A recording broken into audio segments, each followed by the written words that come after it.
Greetings, ladies and gentlemen of the internet. This is the Rock and Roll Spot coming at you. As I mentioned last week, I will be starting several various new segments in the coming weeks, including HeroClix 101. Today, we're going to jump right into HeroClix 101 with our very first episode of the segment, wherein we go over the basics of the character dials. Now, first off, our first example is Deadpool. This is you may have seen in the video for the set bearing his name that I did a video that I did about a month and a half or so ago. Now this is actually from the Fast Forces set, which is an offshoot, and the term Fast Forces will be gone into in much more detail on a later segment. Anywho, now getting to it. It's a good thing that the sculpt itself can come off the dial. In this case, not all cases, but in some cases, the sculpt can be removed from the dial. Now, let's go over some of these things on here. First off, right over here, we have his name.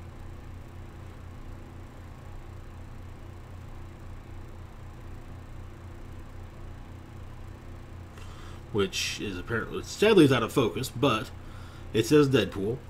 Next up, about here, we have his point cost, which is 100 points, followed by the set icon. Now, the set icon shows that he is a figure in the Thunderbolts Fast Forces set, which was a spin-off from the Deadpool set. Well, a related item for the Deadpool set. And finally, we have his point cost, which is not his point cost, we have his collector number, which is number 1. Because, well, technically speaking, it's his damn set. Now, we have other icons on here as well, which this takes me getting used to.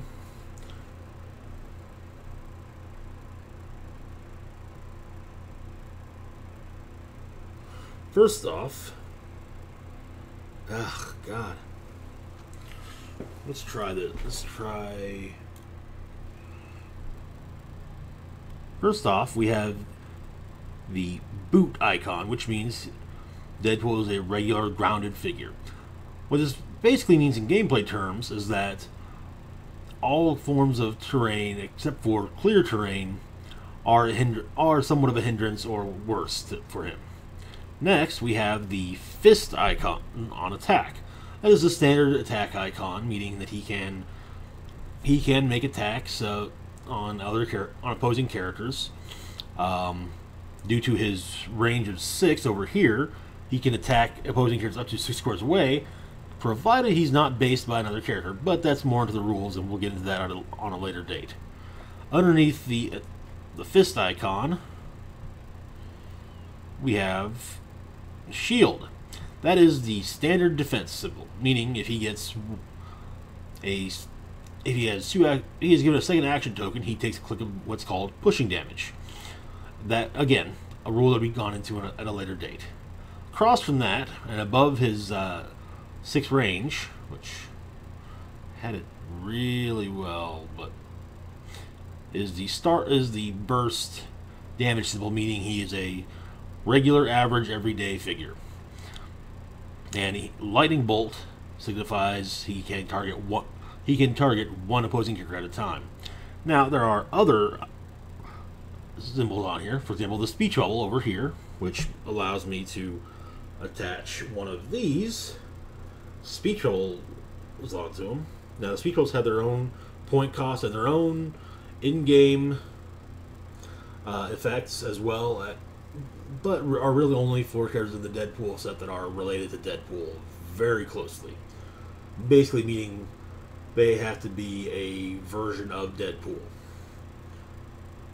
Then you have the star on the right underneath that. That denotes that Deadpool has a trait. Now, traits are explained on character cards. Now, a character card lists, first off, reasons why a character has a specific power. At least for the most part. Sometimes it will simply give the name of the power.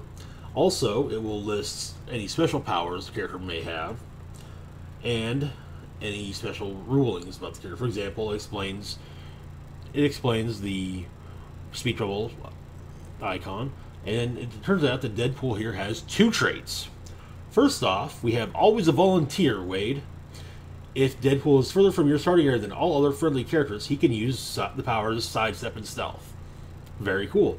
And traits cannot be countered, so that's even better. Next, you want my autograph. Explaining that Deadpool is a wild card, but can only copy opposing team abilities as if they were friendly.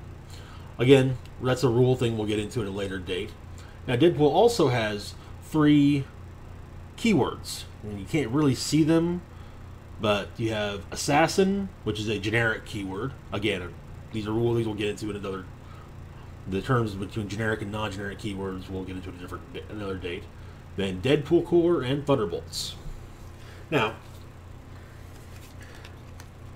that is basically a fairly normal character, which the fact that we're describing Wade as being a normal character just kind of weirds me out in so many different ways. So let's move on to something a little bit different. First off, I just realized I did not grab any flyers. Oh well. First off, we have Ant-Man. Now, Ant-Man is also has the boot symbol, has all the standard symbols except on attack, or on damage, I mean. Now, on damage, he has the tiny size ability, which basically makes it harder for him to be shot at, and means that he cannot carry, but he can be carried by standard characters. Again, rule stuff that will be gone into at a later date. And he also has 2 different traits.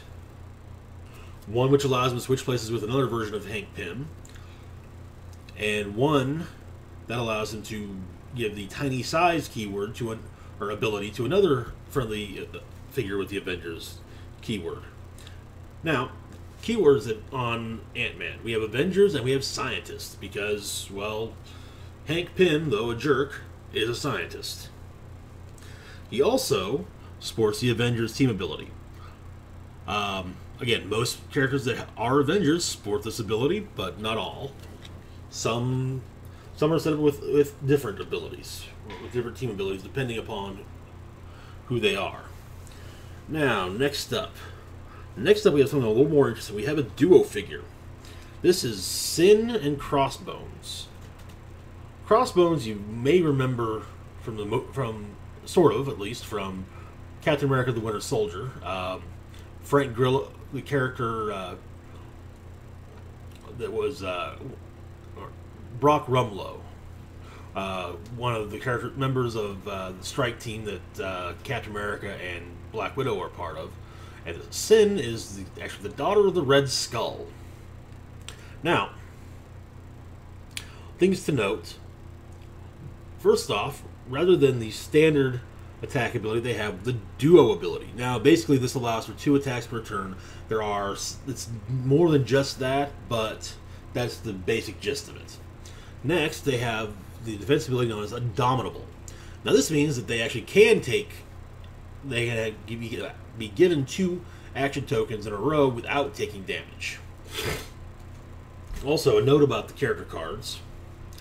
In the upper left-hand corner, you have a colored circle of sorts. Note, as this one is red, it denotes they are veterans. This is a holdover from the original, the old days of HeroClix, when they were also known as the Rev era.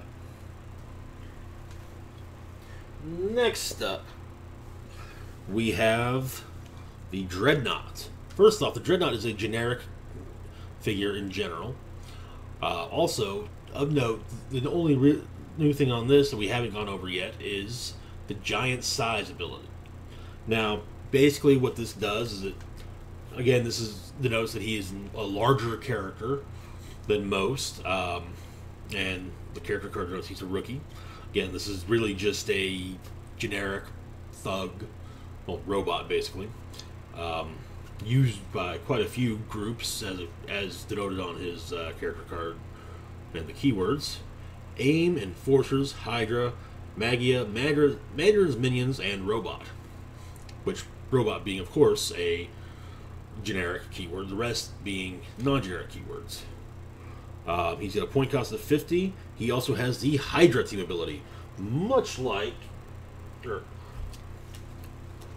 some versions of Sin and Crossbones, though the combined version has the Minions of Doom, which is a wild card. Now, moving on, we have Shadowcat.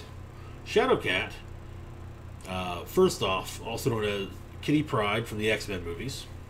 Now, once again, this figure also comes off her base. Now, two new things with this that we haven't gone over yet. First off, she has a different kind of boot symbol. This denotes she's a transporter. Transporters, one, can use the carry ability. They carry a friendly figure with them when they move. There are rule changes to that as well. She also has improved, a little plus sign here. Now, according to her character card, which she's experienced, and she is actually not, however, a member of the X-Men on this. She has improved movement, listing as "Don't Worry, Professor." This allows her to ignore blocking terrain, hindering terrain, and walls. Very useful and pretty much in tune with what she does anyways. Which, if you've seen any of the X-Men movies, you know that she basically walks through walls. Now, finally we have, well, not finally, but next to last, we have Bishop. Bishop here is what's seen in the recent Days of Future Past movie. He kicks some ass and has some really awesome sequences. Now, he has two team abilities. He has the PD ability and the X-Men team ability. He also has something else that's new, and that is the Sharpshooter ability. Basically, the Sharpshooter ability, he's allowed to make ranged combat attacks against adjacent opposing characters, and if I remember correctly, his line of fire is not blocked by friendly characters, but I could quite possibly even be mistaken on that. He has no trait, no improved movement, no other special things. And finally, last but not least, because we should probably have at least one, we have a flyer in the bunch. The version of Deadpool that is wielding Thor's hammer, which freaks me out more than I care to admit. First off, he has the flight ability. That's the main difference. Now, I mentioned Shadowcat, Kitty Pryde, having the transporter ability. Transporters are not just grounded characters, but also other movement types. There are flying transporters. There are also aquatic transporters. However, Deadpool with Mjolnir, not a transporter. But as a flyer, he ignores hindering terrain completely, whether the map's indoors or outdoors. On an outdoor map, he also ignores blocking terrain. Anywho, that being said, sadly I don't have handy an aquatic figure. Otherwise, I would use one of those to also explain things. But that's really all we got for today. Hope you enjoy it. Don't forget to share the video, like it, subscribe to the channel if you haven't already. Also, you can follow me on Twitter and also like the channel's Facebook page. Links to which are down below.